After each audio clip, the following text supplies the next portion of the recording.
गजराज का गुस्सा कई बार देखा होगा। आपने मौत बांटते हाथी की तस्वीरें भी कई बार देखी होंगी, लेकिन क्या आपने देखा है कि कैसे शांत किया जाता है गजराज का गुस्सा? क्या आपको पता है कि जंगली हाथी को कैसे बना दिया जाता है इंसान का साथी? आज हम आपको हाथी की जिंदगी का वो पहलू दिखाएंगे जो अब से पहले आपने कभी नहीं देखा होगा, क्योंकि ये पहली बार कैमरे में कैद हुआ है। आज हम आपको दिखाएंगे कैसे दी जाती है एक हाथी को ट्रेनिंग और कैसे मौत बांटने वाला हाथी बन जाता है एक छोटा बच्चा। टाइगर वो जानवर जिसे हर कोई देखना चाहता है, जो किसी के भी दिल में सिहरन पैदा कर सकता है। लेकिन एक और जानवर ऐसा है जिसके चाहने वालों की कोई कमी नहीं है।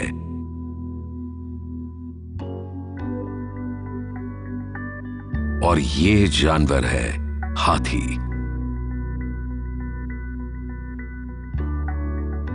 टाइगर की तरह ये भी एक विशालकाय और शानदार जानवर है।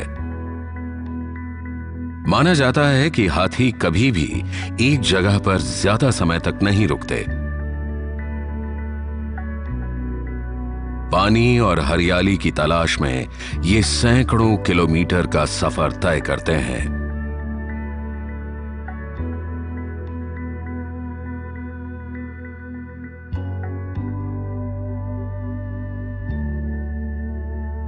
आज हम उन हाथियों की बात करेंगे जिन पर आपने बचपन में किसी मेले में या फिर किसी नेशनल पार्क में सवारी की होगी। और साथ ही हम बात करेंगे जंगली हाथियों की भी। भारत में नेशनल पार्क के सफर के दौरान हाथी की सवारी एक बड़ी आम सी बात है। इतनी आम कि शायद हम इस पर कभी ध्यान भी नहीं देते। लेकिन क्या आपने कभी सोचा है कि हाथी जैसे विशालकाय जानवर को कैसे इंसान अपने वश में लाता होगा? कैसे वो हाथी को अपने इशारों पर नचाता होगा? वो इंसान जो दिखने में हाथी से कितना छोटा है ना? यह हैरान कर देने वाली बात। आज आप टेलीविजन पर पहली बार देखेंगे कि एक जंगली हाथी को कैसे वश में किया जाता है।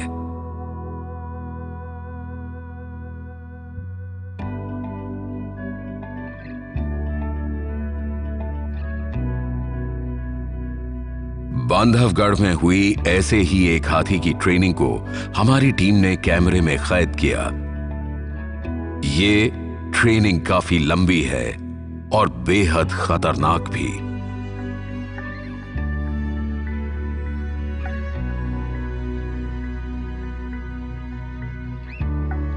तो आइए अब आपको दिखाते हैं हाथी की पूरी ट्रेनिंग।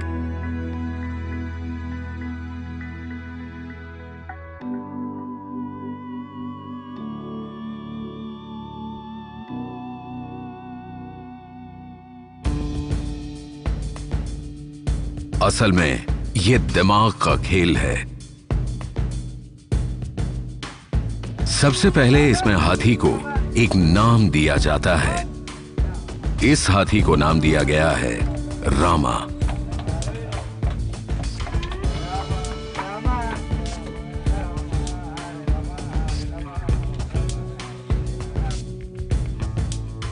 यह बाड़ा खास तौर पर रामा के लिए बनाया गया है।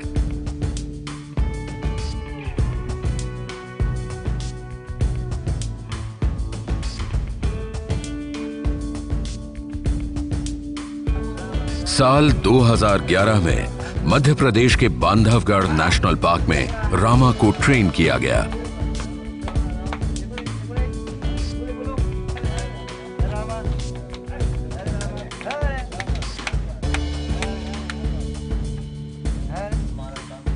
शांत दिखने वाले इस हाथी को वन विभाग ने पड़ोसी राज्य छत्तीसगढ़ से पकड़ा था। दरअसल इस हाथी ने आसपास के गांवों में तबाही मचा रखी थी।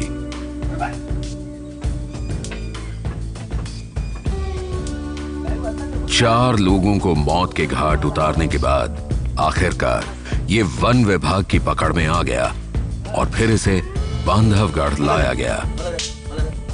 रामा को ट्रेन करने के लिए कर्नाटक से खासतौर पर ट्रेनर्स को बुलाया गया था।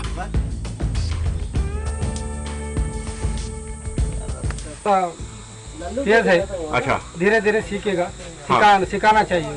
पैर उठाने के लिए अलग बोलते हैं, सामने का पैर उठाने के लिए अलग बोलते हैं, सूंड उठाने के लिए अलग बोलते हैं, बैठने के लिए बोलते हैं, उठने के लिए बोलते हैं, ऊपर सूंड उठाने के लिए दले बोलते हैं। ऐसा अलग अलग तरह का।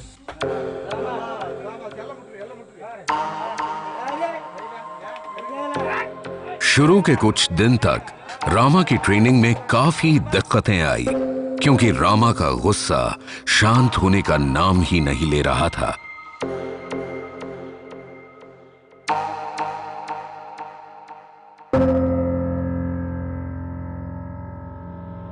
और रामा का गुस्सा जायज भी था।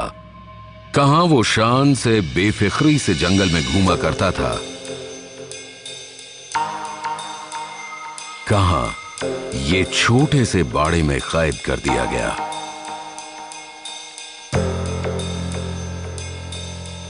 ट्रेनर दिन के लगभग 15 घंटे रामा के साथ बिताते थे।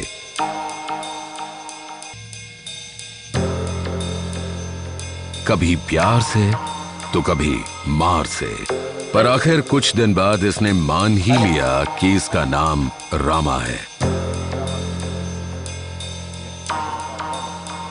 लेकिन ये अभी भी किसी का हुक्म मानने के लिए तैयार नहीं था।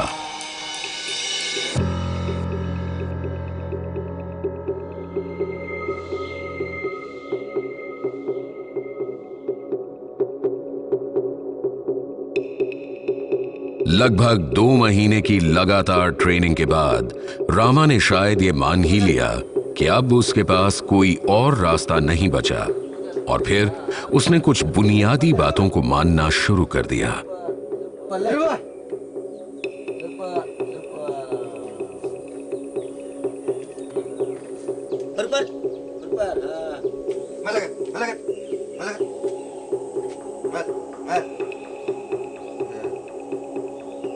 पीछे पीछे पीछे पीछे पीछे पीछे पीछे पीछे पीछे पीछे पीछे पीछे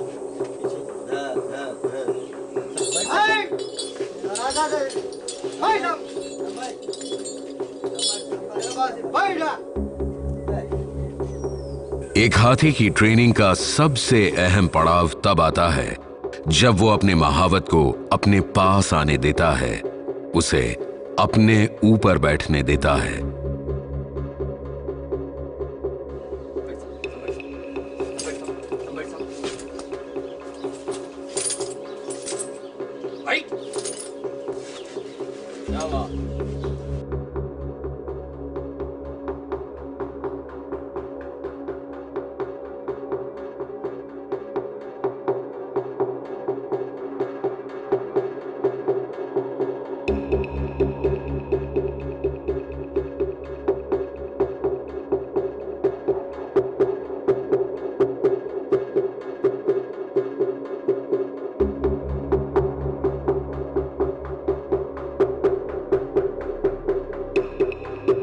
और धीरे धीरे रामा इस बात के लिए भी राजी हो गया। बहादुर है लाला।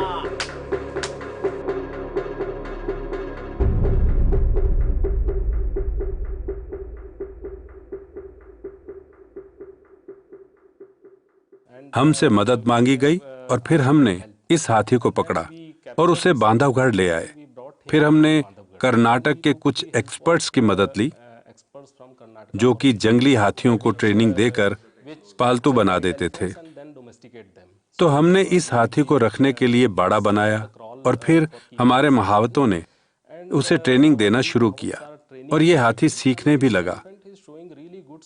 वो महावत की बातों को समझने लगा और उन्हें मानने लगा।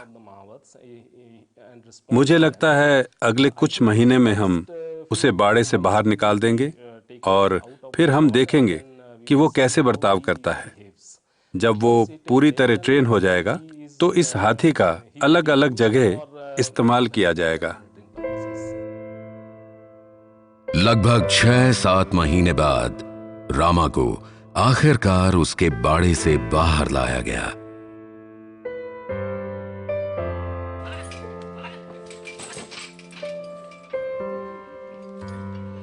जो महावत उसे ट्रेनिंग दे रहे थे, उन्होंने प्यार से उसे अपने हाथ से खाना खिलाया।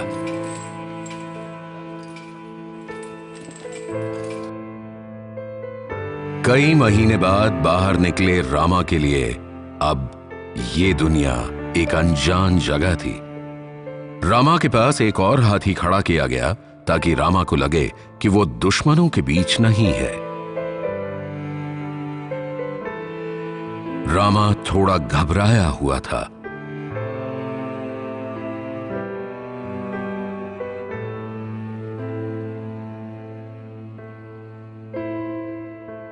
लेकिन अब ये पहले जैसा नहीं रहा था। ये एकदम शांत हो चुका था, मानो उसे पता ही नहीं था कि गुस्सा होता क्या है।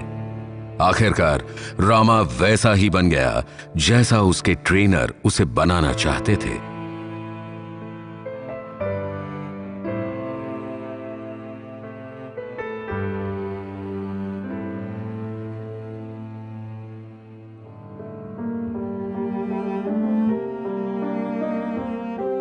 बाहर आने के बाद रामा को अपने आसपास के माहौल को समझने में काफी दिन लगे। अब रामा वन विभाग की पेट्रोलिंग में मदद करता है। ये विशालकाय हाथी अब आजाद नहीं रहा। ये इंसानों की बस्ती में सुरक्षित जरूर है, लेकिन ये सुरक्षा उसके लिए इनाम है या इंसानों पर हमला करने की सजा, ये बड़ा सवाल है। अब सोचिए उस महावत के बारे में जो हाथी को अपने वश में रखता है। क्या कभी आपने सोचा है कि एक महावत और उसके हाथी का रिश्ता कैसा होता है?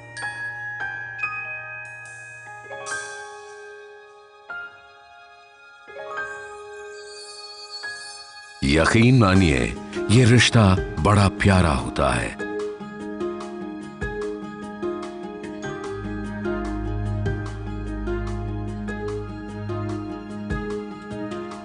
ये हैं कुटप्पन, बांधवगढ़ के मशहूर महावत।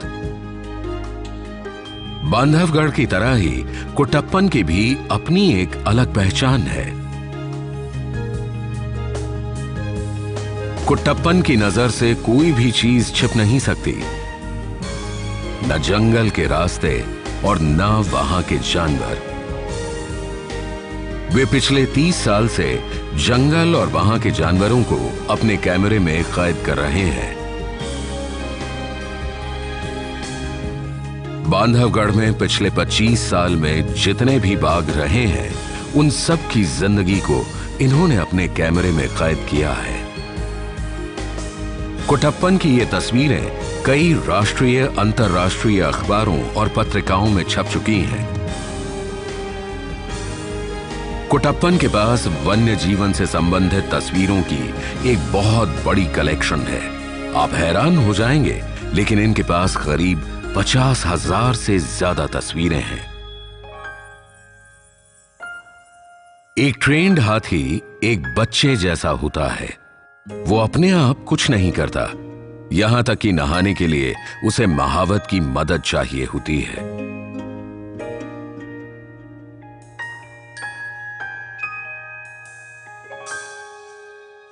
और जब वो अपने कैंप में होता है, तब उसे हाथ से खाना खिलाया जाता है।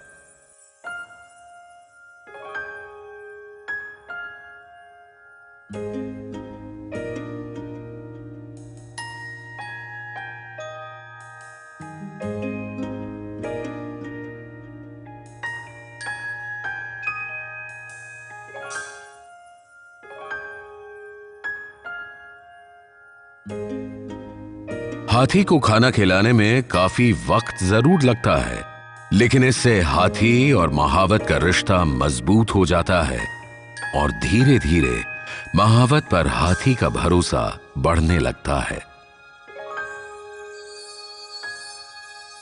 हाथी के रिलेशन जैसे एक माँ बाप अपने बच्चे को पालते हैं, इस तरह से उसका पालन पोषण होता है। जैसे उनको बचपन से उसको लेके, अगर बचपन में अगर नहीं है, बड़े हाथी मिल गए, उसको सिखाना है, उसको नहलाना है, धुलाना है, चारा पत्ती, रोटी और उससे काम लेना है। तो मतलब उनको एक बच्चे को जैसे माँ बाप सिखाते, पैदा करते, बड़ा होते हैं, उसके बाद में वो अपने से काम करने लगते हैं। इनसे करवाने पड़ते हैं, इनको बताने पड़ते हैं काम करने के, तो वो करते हैं। कुटप्पन के लिए बांधवगढ़ का जंगल किसी तीर्थ स्थान से कम नहीं है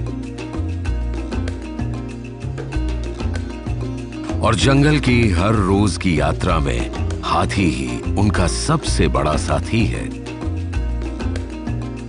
लोगों के लिए एक हाथी और उसके महावत के रिश्ते को समझना इतना आसान नहीं होता। कुटप्पन की माने तो वे बांधवगढ़ में काफी खुश हैं। ये जंगल उनकी दुनिया है।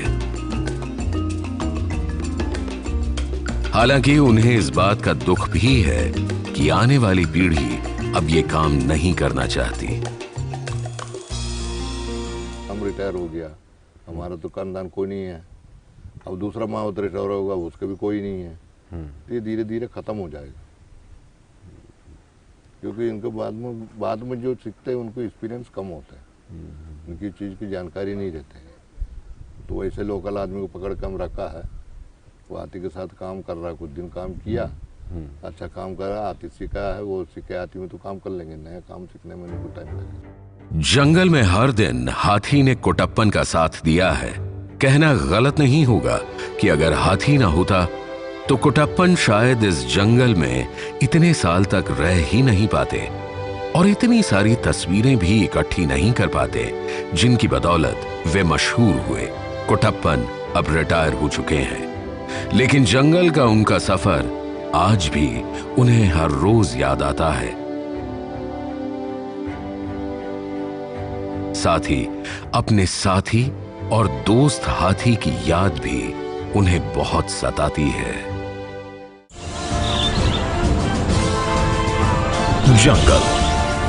जंगल में आगे आपको दिखाएंगे कि क्या हुआ जब एक जंगली हाथी आ गया एक शख्स की जीप के बेहद करीब और गायब हो गया उस शख्स की गाड़ी का ड्राइवर।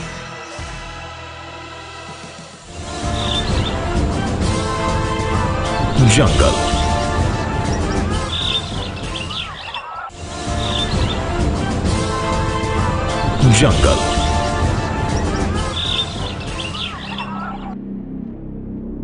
जंगल में अब तक आपने देखा कि कैसे एक जंगली हाथी को ट्रेनिंग देकर उसे एक पालतू हाथी बनाया जाता है, वो हाथी जिस पर आप अक्सर सवारी करते हैं। जंगल में आगे आपको दिखाएंगे कि क्या हुआ जब एक जंगली हाथी आ गया एक शख्स की जीप के बेहद करीब और गायब हो गया उस शख्स की गाड़ी का ड्राइवर।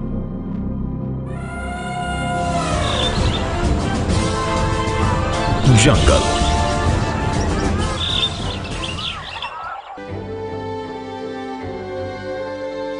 ये तो बात हुई एक ट्रेन्ड हाथी की।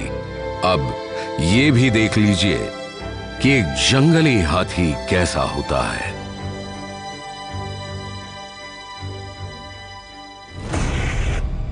जवानी के खुमार में एक जंगली मतवाले हाथी को अगर देखना हो तो उसे दूर से देखिए, क्योंकि इस गजराज को कभी भी गुस्सा आ सकता है। लेकिन अगर पर्यटकों की गाड़ी पत्थरों में अटक जाए और हाथी पास हो तो जाहिर है हाथी आप पर हमला जरूर करेगा।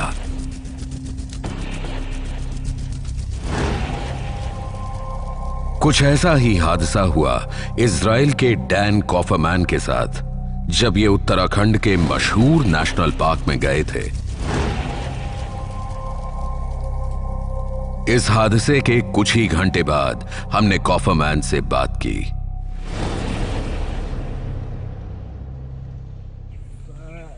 पहले तो मैं डर गया, मैं हैरान रह गया। मुझे समझ नहीं आया कि क्या करूं। मैंने आपको पहले भी बताया था कि ये कोई पहली बार नहीं है कि हाथी ने मुझ पर हमला किया हो। पिछली बार अफ्रीका के एक नेशनल पार्क में भी रात को मुझ पर हमला हुआ था। उस टाइम जब हाथी ने मुझ पर हमला किया था तो मैं बेड के नीचे छिप गया था। इस बार तो मैं हिल भी नहीं पाया। मुझे समझ नहीं आया कि मैं क्या करूं। गाड़ी में वे अकेले थे। उनकी जिप्सी पत्थरों में अटक गई थी। तभी सामने से गुस्से में एक हाथी आया और जिप्सी का ड्राइवर अपनी सीट से गायब हो गया।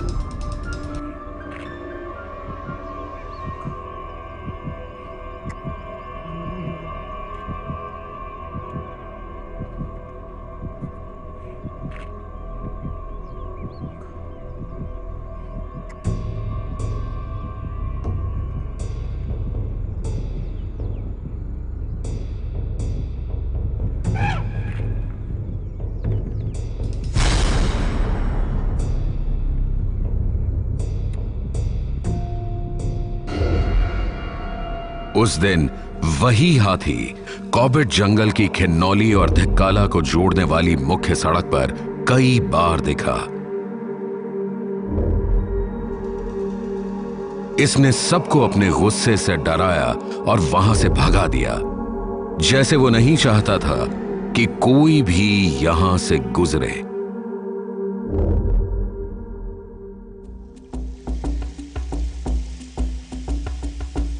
कॉर्बेट के घास के मैदान गर्मियों में हाथियों को देखने और उनकी फोटो खींचने की सबसे अच्छी जगह माने जाते हैं।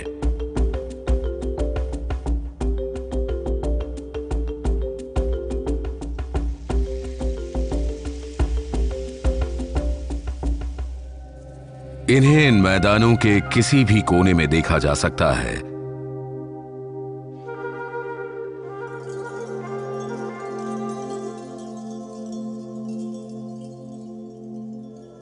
इसकी वजह भी है, गर्मियों में जब कॉर्बेट के ज्यादातर तालाब सूख जाते हैं, तब भी रामगंगा नदी में पानी पहले की तरह बहता रहता है।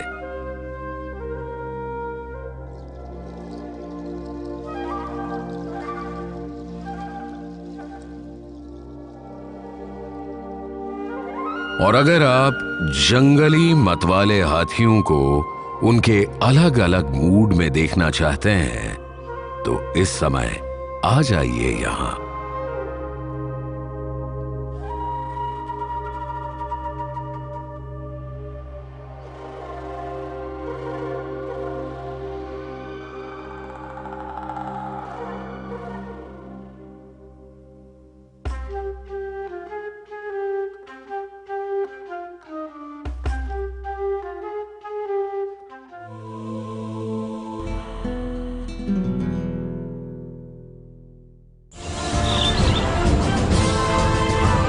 जंगल